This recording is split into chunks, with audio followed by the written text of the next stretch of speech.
Catherine's fingers trembled over her laptop keyboard, refreshing the screen for the fifth time. The balance still read zero. $432,000. Gone. 17 years of sacrifice vanished in a single wire transfer 3 days ago. "This can't be real," she whispered, her voice cracking in the empty kitchen. The morning sunlight streaming through the windows felt obscene against the darkness swallowing her whole. She grabbed her phone, dialing the bank with shaking hands. The representative's words hit like physical blows. Authorized transaction, secondary account holder, correct security clearances. Her husband, Grant Morrison, the man she'd trusted with everything.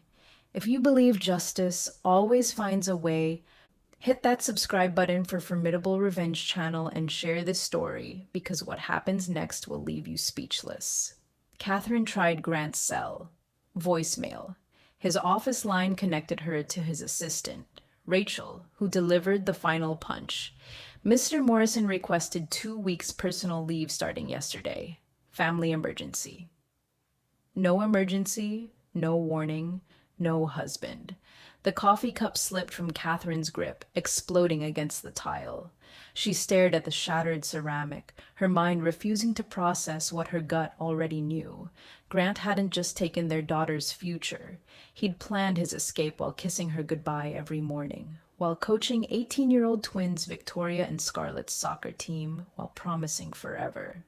When the twins came downstairs, Catherine forced the words out. "Your college fund is gone. Your father took everything." Victoria's face drained of color. "All of it?" $432,000. Wire transfer to an offshore account. He's disappeared. She expected hysteria. Instead, her daughters exchanged a look that made Catherine's blood run cold. Not panic, but recognition. "Mom," Scarlett said quietly, her voice too steady, too controlled. "We need to show you something." Victoria pulled out her laptop, her fingers flying across the keyboard with practiced precision. "We've known for 4 months." The world tilted sideways. "Known what?" "Everything," Victoria said, turning the screen toward Catherine. "Dad didn't just take the college fund, and he's not alone. 4 months earlier, Scarlett had borrowed Grant's tablet when her phone died during a study session. An email notification popped up, an account Catherine didn't know existed. "I shouldn't have opened it," Scarlett admitted, her voice hollow, but the subject line said, "Our future baby." "I thought it was for you." It wasn't. Hundreds of emails to a woman named Lauren Bennett. Love letters dripping with promises, plans for a new life. Photographs of Grant and Lauren on beaches Catherine had never seen, at restaurants she'd never been to, living a life he'd kept hidden behind business trips and late nights at the office. Victoria, who'd been programming since middle school and already had early acceptance to Stanford, had taken Scarlett's discovery and weaponized it. She'd installed invisible monitoring software on every device Grant owned. "We documented everything," Victoria said, her jaw tight. "Because we needed proof before we told you. We needed to make sure." Catherine stared at the evidence sprawling across the laptop screen. Grant hadn't fallen into an affair. He'd engineered an escape. The college fund was just the beginning. He'd taken out a second mortgage on their home, forging Catherine's signature with terrifying precision. Liquidated his retirement accounts, paying massive penalties. Sold stock portfolios Catherine never knew existed. Total theft, $873,000. "Lauren's already in Grand Cayman," Scarlett said, pulling up social media posts. "She's been posting photos from their resort. Champagne, lobster dinners, sunset views, while we're here trying to figure out how to pay for college." Catherine's hands clenched into fists. "Why didn't you tell me sooner?" "Because we needed time," Victoria said. "Time to build something airtight. Time to make sure when we struck back he'd never recover." "Struck back?" Catherine's voice cracked. "What are you talking about?" The twins exchanged another look, and Scarlett pulled out a leather-bound notebook filled with meticulous handwriting, charts, timelines. Operation Reckoning, Victoria said simply. We've been planning it for 6 weeks. And Mom, it's already in motion. Victoria opened a folder on her laptop labeled Dad's Lies. Inside were hundreds of screenshots, financial records, email chains that made Catherine's stomach churn. Grant had met Lauren at a marketing conference in Orlando 18 months ago. She was 36, recently divorced, working for a boutique firm that specialized in luxury travel experiences. Their affair had started slowly, drinks after panels, late-night texts, video calls when Grant claimed to be working late. But Lauren wasn't just a mistress, she was an orchestrator. Look at this email from 8 months ago, Victoria said, pulling up a message. Grant had written, "My wife is emotionally checked out. The girls are obsessed with their own lives. I'm drowning in a marriage that died years ago, but I stayed for them. I deserve to be happy." Catherine felt bile rise in her throat. That's not true. None of that is true. He rewrote your entire marriage, Scarlett said bitterly. Made himself the victim so Lauren would think she was rescuing him. The emails showed Lauren encouraging Grant to secure his future. She'd connected him with offshore banking contacts, suggested liquidating assets quietly, helped him plan the timeline for his disappearance. She played him perfectly, Victoria said, made him think leaving us was noble, brave even. Catherine scrolled through more messages, each one a knife between her ribs. Grant had called her cold, distant, unloving. He'd described their daughters as entitled and ungrateful, blind to his sacrifices. He'd painted himself as a prisoner in his own life, finally breaking free. 3 days ago, he executed the final transfer, Scarlett explained. Everything liquid went to the Cayman account. He told his office it was a family emergency, technically true, since he was creating one, and flew out the next morning. And Lauren? Already there, waiting at the Harbor View Resort. She checked in 2 days before him. Catherine stared at the photographs of them together. Grant looked younger somehow, lighter. He was smiling in a way she hadn't seen in years. Lauren was beautiful, dark hair, confident smile, the kind of woman who knew her power. So he's living his dream life, Catherine said flatly, and we're here with nothing. Victoria's smile was ice. Not quite nothing, Mom. And his dream? It's about to become a nightmare. We hired an investigator 6 weeks ago, Victoria said, pulling up another file, using money from your separate savings account, the one Dad didn't know about. Catherine blinked. How did you mentioned it once, years ago. Said you always kept emergency money separate. We found the statements. The investigator, Patricia Stone, had 30 years of experience in fraud cases. She'd taken one look at Victoria and Scarlett's evidence and made a single call that changed everything. Lauren Bennett isn't who she says she is, Scarlett explained, opening a police database. Her real name is Linda Brennan, and she's done this before, twice. The screen showed mugshots, arrest warrants, case files. Linda Brennan had targeted successful middle-aged men in vulnerable marriages. She'd seduce them, manipulate them into liquidating assets, convince them to transfer everything to offshore accounts, and then disappear with the money, leaving the men to face legal consequences. She served 18 months for fraud in Florida, Victoria said. Got out 3 years ago and changed her identity, started over. Catherine's mind raced. So Grant isn't her partner. He's her mark. Exactly. And that Cayman account? It's not their love nest fund. It's Linda's exit strategy.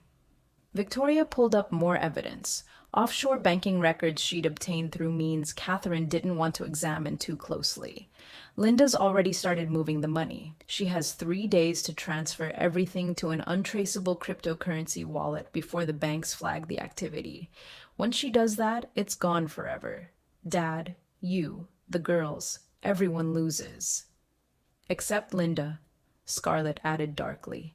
We have to stop her, Catherine said. Call the police, the FBI. Already tried, Victoria interrupted. Dad authorized the transfers legally. He's the secondary account holder. Technically, no crime has been committed against you, and international fraud cases take months to investigate. By then, the money's gone. Catherine slumped in her chair. So we're powerless. No, Victoria said, her eyes glinting. We're letting Linda think she's winning, because while she's busy stealing from Dad, we're taking everything back. Scarlett opened her own laptop. Victoria planted a backdoor in the Cayman account 3 weeks ago. Linda doesn't know it exists. When she transfers the money to her crypto wallet tomorrow, she's actually transferring it exactly where we want it. To a wallet I control, Victoria finished. Every penny comes home, Mom, plus interest. Patricia Stone called with updates twice daily. Grant had arrived in Grand Cayman as planned, checking into Harbor View Resort under his own name, arrogant enough to think he was untouchable. He met Linda at the beach bar yesterday, Patricia reported. Champagne, oysters, the full romantic package. They took selfies like honeymooners. He has no idea what's coming. Catherine listened to the updates in numb silence. Part of her wanted to warn Grant, to save him from the trap Linda had set. But then she'd remember his emails, his lies about her, about their daughters. He'd called them ungrateful while planning to abandon them without a backward glance. He deserves this, Scarlett said, reading Catherine's expression. He chose to betray us. Now he gets to see how it feels. The next morning, everything unraveled for Grant. Linda's ex-husband, Thomas Bennett, a real estate developer with resources and connections, showed up at Harbor View. Patricia had contacted him anonymously, sending proof of Linda's new identity and her latest con. Thomas confronted Linda in the resort lobby. Hotel security footage showed the scene. Thomas shouting, showing his phone to resort staff, demanding they call police. Linda playing the victim, tears streaming down her face, claiming Grant had manipulated her, tricked her into helping him steal from his family.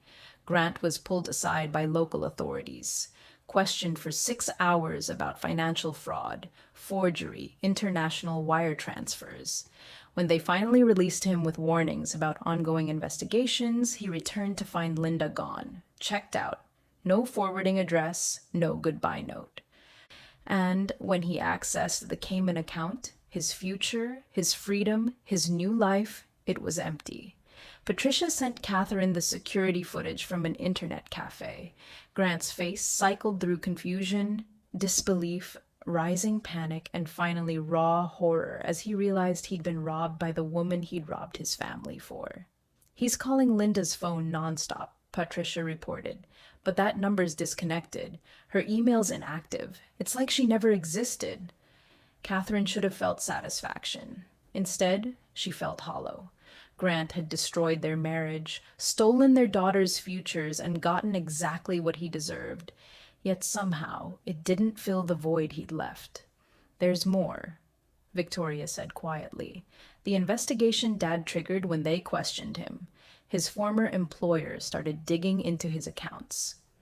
They found irregularities. What kind of irregularities? Embezzlement. Small amounts from client accounts over 5 years. Nothing we knew about, but once they started looking... Victoria trailed off. Grant hadn't just betrayed his family. He'd been stealing from his employer, too. 3 days passed with no word from Grant. Catherine filed a police report, but with evidence of voluntary departure and authorized wire transfers, they couldn't classify him as missing. He'd left of his own choice. Catherine should have felt empowered by her daughter's plan. Instead, she felt herself fragmenting. 19 years of marriage, reduced to lies and theft. Every memory now felt tainted. Had Grant ever loved her, or had she been blind from the beginning? I should have seen it, she told Victoria one night, staring at the ceiling. The late nights, the distant looks, the way he stopped really seeing me. I made excuses. That's what he counted on, Victoria said softly. He counted on you being kind, trusting, forgiving. He weaponized your best qualities. Grant's employer, Redwood Financial, fired him via email. Their forensic accountants had found $200,000 in embezzled funds, money diverted through shell accounts, fake vendors, creative bookkeeping that only became visible under scrutiny. Criminal charges were being filed. If Grant returned to the States, he'd face arrest. He's trapped, Scarlett said with grim satisfaction. No money, no job, no mistress, and a warrant waiting if he comes home. But Catherine couldn't celebrate. Her daughters had sacrificed 4 months of their senior year to this plan. They'd become hackers, investigators, strategists, all because their father had forced them to. They should have been worried about prom and college orientations, not offshore accounts and embezzlement charges. You shouldn't have had to do this, Catherine said. You're 18. You should be... What? Naive? Victoria interrupted. Trusting. Dad made sure we couldn't afford to be those things anymore. The house felt too big, too empty, haunted by the ghost of a man who'd never really been there. Catherine walked through rooms filled with family photos that now felt like evidence of an elaborate fraud. Grant smiling at the twins' birthday parties. Grant kissing Catherine under mistletoe. Grant promising forever. All lies. Patricia called with the final piece. Linda's real name is Linda Brennan, but she's also got warrants in New York and Texas under the name Lauren Becker. She's wanted for fraud totaling over $2 million across multiple victims. Your husband is just the latest in a long line. Catherine hung up and looked at her daughters. So we got the money back, but Grant's still out there, and we're still broken. Not broken, Scarlett said firmly. Healing. There's a difference. Grant's call came at 11:47 p.m. on Friday night.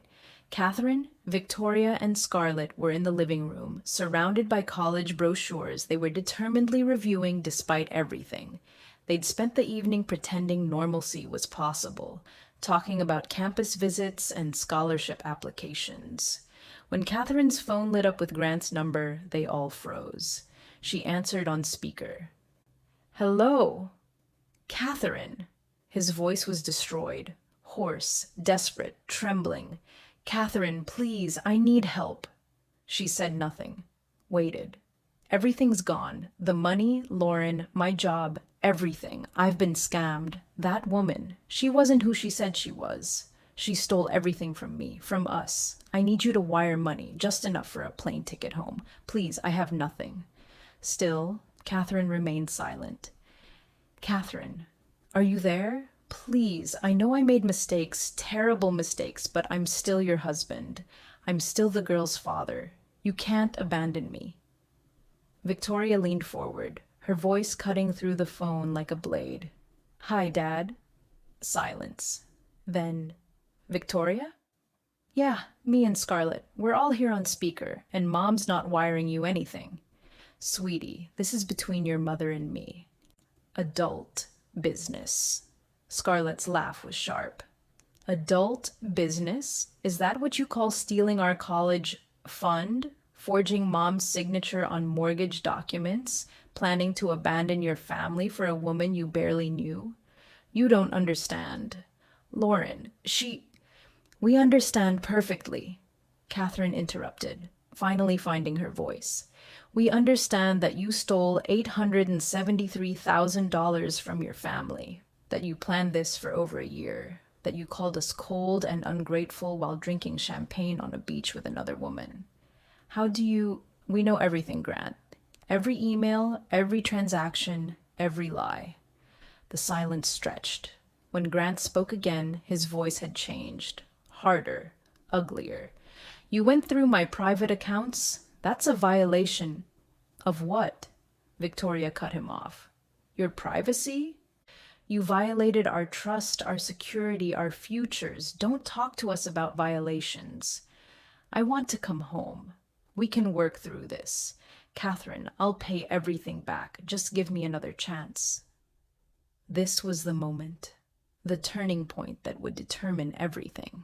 Catherine looked at her daughters, these fierce young women who'd protected her while she'd been blind, who'd built a case, executed a plan, delivered justice while she'd been sleepwalking through her marriage. No, she said simply. What? No, you're not coming home. You're not getting another chance. I'm stranded here, Grant said, panic rising. I have no money, no credit cards, nothing. You can't just leave me here. You should have considered that before draining our daughter's college fund, Catherine replied, her voice steady now, filled with cold certainty. Please, I'm begging you. Scarlett cut him off. You're not stranded, Dad. You have exactly $3,147 in your checking account. We left you that much. It's enough for a plane ticket, security deposit on a cheap apartment, and 2 weeks of groceries. That's more than you left us with. How do you... Because we put it there, Victoria said. After we transferred the $432,000 back from Linda's account before she could move it, along with the $212,000 from the house mortgage you took out and the $229,000 from your retirement fund. We recovered it all, Dad. Every single penny. The sound Grant made was inhuman, somewhere between a sob and a scream. That's impossible. That money was in the Cayman account.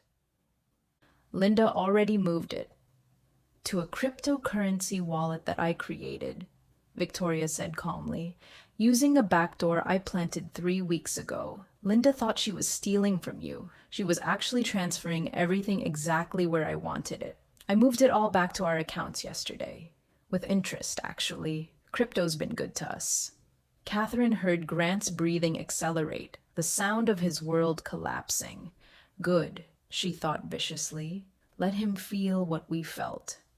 You can't do this, he choked out. I'll sue, I'll press charges. That's theft. That's exactly what you did to us, Catherine said. The difference is we have evidence of your crimes. All of them, including the embezzlement Redwood Financial just discovered. She pulled out the envelope Patricia had delivered that afternoon. Here's what's going to happen. You're going to sign divorce papers that give me full custody, the house and every remaining asset.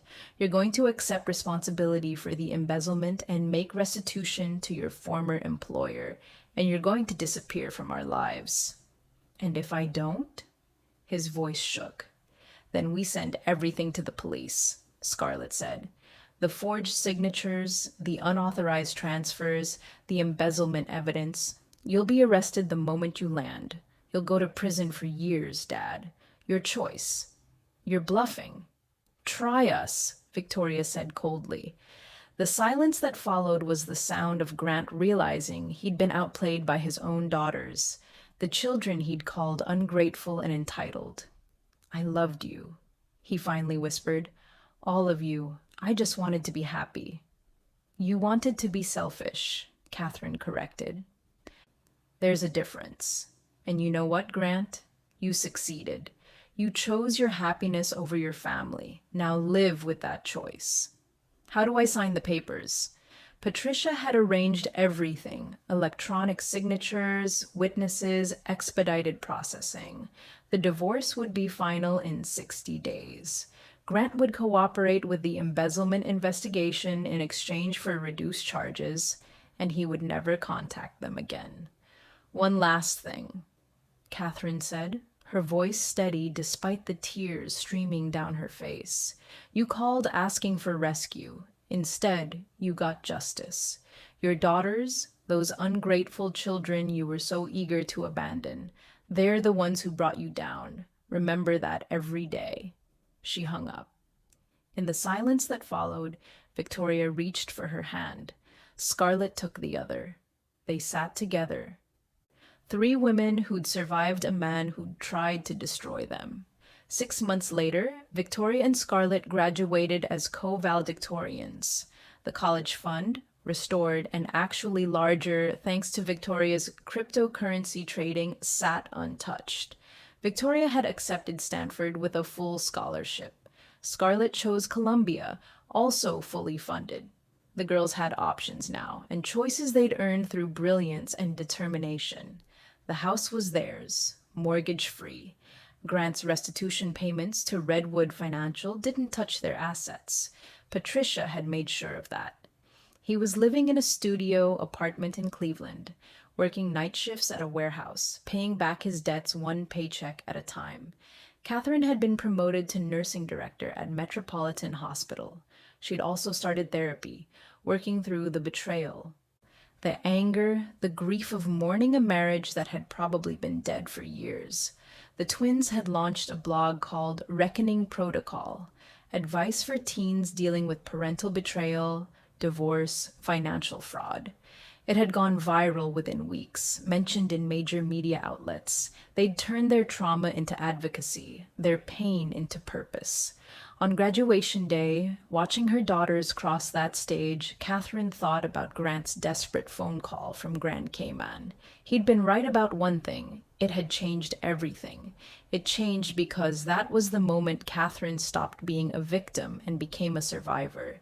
It changed because her daughters showed her what real strength looked like, not loud or obvious, but quiet, calculated, devastating. It changed because she learned that sometimes the people who hurt you most teach you how powerful you really are. That night, they celebrated at Giovanni's, the twins' favorite Italian restaurant. They toasted with sparkling cider, water for the girls, wine for Catherine, to new beginnings, to justice, to futures they'd fought for and won. To reckoning, Victoria said, raising her glass. To survival, Scarlett echoed. To us, Catherine added. To everything we've become. They clinked glasses and laughed, real laughter, the kind that comes from surviving something dark and emerging on the other side stronger. Grant had tried to burn their lives down to build his own paradise. Instead, he'd lost everything, his family, his money, his freedom, his future, and they had risen from those flames transformed. Catherine pulled out her phone and opened the Formidable Revenge channel, where she'd been documenting their journey anonymously. Thousands of comments from people sharing their own stories of betrayal and survival. Should we tell them the ending? Scarlett asked. Catherine smiled, fierce and proud. They already know. Justice doesn't always come from the courts. Sometimes it comes from the people you underestimated.